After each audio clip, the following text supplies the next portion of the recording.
Israel, even though it is a pioneer in raising irrigation water productivity, is depleting both of its principal aquifers, the coastal aquifer and the mountain aquifer, that it shares with Palestinians. Because of severe water shortages, Israel has banned the irrigation of wheat. Conflicts between Israelis and Palestinians over the allocation of water are ongoing. In Mexico, home to a population of 107 million, that is projected to reach 132 million by 2050, the demand for water is outstripping supply. Mexico City's water problems are well known. Rural areas are also suffering. In the agricultural state of Guanajuato, the water table is falling by 2 meters or more a year. In the northwestern state of Sonora, farmers once pumped water from the Hermosillo Aquifer at a depth of 35 feet. Today they pump from more than 400 feet. At the national level, 51% of all the water extracted from underground is from aquifers that are being overpumped. Since the overpumping of aquifers is occurring in many countries more or less simultaneously, the depletion of aquifers and the resulting harvest cutbacks could come at roughly the same time.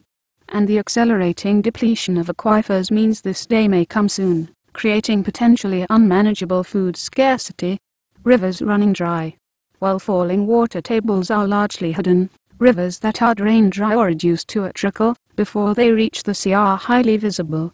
Two rivers where this phenomenon can be seen are the Colorado, the major river in the southwestern United States, and the Yellow, the largest river in northern China. Other large rivers that either run dry or come close to doing so during the dry season are the Nile, the lifeline of Egypt, the Indus, which supplies most of Pakistan's irrigation water, and the Ganges in India's densely populated Gangetic basin. Many small rivers have disappeared entirely, as the world's demand for water has tripled over the last half-century, and as the demand for hydroelectric power has grown even faster. Dams and diversions of river water have drained many rivers dry. As water tables have fallen, the springs that feed rivers have gone dry, reducing river flows. Since 1950, the number of large dams, those over 15 meters high, has increased from 5,000 to 45,000. Each dam deprives the river of some of its flow. Engineers like to say that dams built to generate electricity do not take water from the river, only its energy, but this is not entirely true since reservoirs increase evaporation. The annual loss of water from a reservoir in arid or semi-arid regions, where evaporation rates are high, is typically equal to 10% of its storage capacity. The Colorado River now rarely makes it to the sea. With the states of Colorado, Utah, Arizona, Nevada, and California depending heavily on the Colorado's water, there is little, if any, water left when it reaches the Gulf of California. This excessive demand for water is destroying the river's ecosystem, including its fisheries. A similar situation exists in Central Asia. The Amu Darya, which, along with the Surdarya, feeds the Aral Sea, is now drained dry by Uzbek and Turkmen cotton farmers upstream. With the flow of the Amu Darya cut off, only the diminished flow of the Surdarya keeps the Aral Sea from disappearing entirely. China's Yellow River, which flows some 4,000 kilometers through 5 provinces before it reaches the Yellow Sea, has been under mounting pressure for several decades. It first ran dry in 1972, and since 1985 it has often failed to reach the sea. The Nile, site of another ancient civilization, now barely makes it to the sea. Water analyst Sandra Postel notes in Pillar of Sand that before the Aswan Dam was built, some 32 billion cubic meters of water reached the Mediterranean each year. After the dam was completed, however, increasing irrigation, evaporation, and other demands reduced its discharge to less than 2 billion cubic meters. Pakistan, like Egypt, is essentially a river-based civilization, heavily dependent on the Indus. This river, originating in the Himalayas and flowing southwestward to the Indian Ocean, not only provides surface water, it also recharges aquifers that supply the irrigation wells dotting the Pakistani countryside. In the face of growing water demand, it too is starting to run dry in its lower reaches. With a population of 164 million, that is projected to reach 292 million by 2050, Pakistan is in political trouble, ranking 12th on the 2007 list of failing states. In Southeast Asia, the flow of the Mekong is being reduced by the dams, being built on its upper reaches by the Chinese. The downstream countries, including Cambodia, Laos, Thailand, and Vietnam, countries with 172 million people, complain about the reduced flow of the Mekong, but this has done little to curb China's efforts to exploit the power and the water in the river. The same problem exists with the Tigris and Euphrates Rivers, which originate in Turkey and flow through Syria and Iraq en route to the Persian Gulf. This river system, the site of Sumer and other early civilizations, is being overused. Large dams erected in Turkey and Iraq have reduced water flow to the once fertile crescent, helping to destroy 80% of the vast wetlands that formerly enriched the delta region. In each of the river systems just discussed, virtually all the water in the basin is being used. Inevitably, if people upstream get more water, those downstream will get less.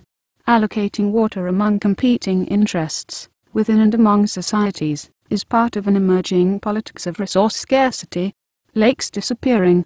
As river flows are reduced, or even eliminated entirely, and as water tables fall from overpumping, lakes are shrinking, and in some cases disappearing. As my colleague Janet Larson notes, the lakes that are disappearing are some of the world's best known, including Lake Chad in Central Africa, the Aral Sea in Central Asia, and the Sea of Galilee, also known as Lake Tiberias. Reuters reporter Megan Goldin writes that walking on the Sea of Galilee is a feat a mere mortal can accomplish, as a result of its receding shores. When I first saw the Jordan River as it enters Israel from Syria, its fragility was obvious.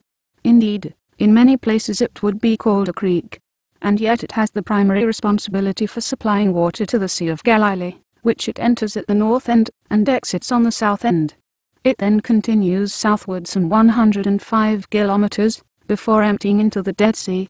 With the Jordan's flow further diminished as it passes through Israel, the Dead Sea is shrinking even faster than the Sea of Galilee.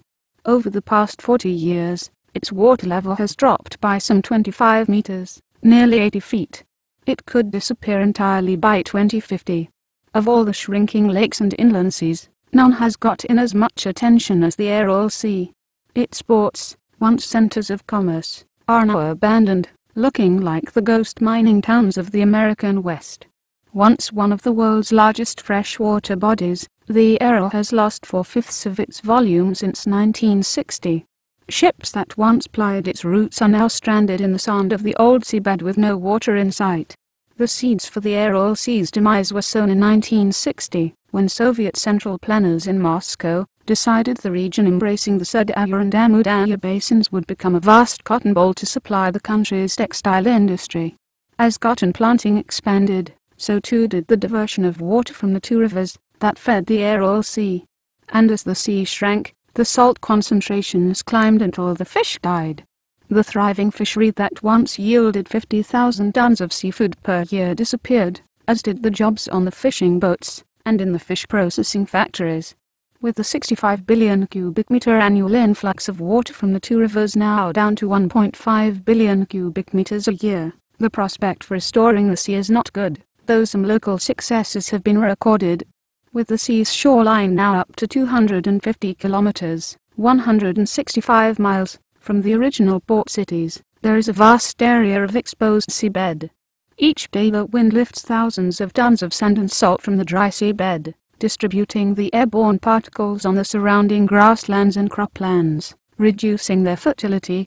At a 1990 Soviet Academy of Sciences conference on the future of the Aral Sea, there was an aerial tour for foreign guests. Flying in what seemed to be a World War II vintage single-engine biplane a few hundred feet above the dry, salt-covered seabed, I noted that it looked like the surface of the moon. There was no vegetation, no sign of life, only total desolation. The disappearance of lakes is perhaps most pronounced in China. In western China's Qinghai province, through which the Yellow River's main stream flows, there were once 4,077 lakes.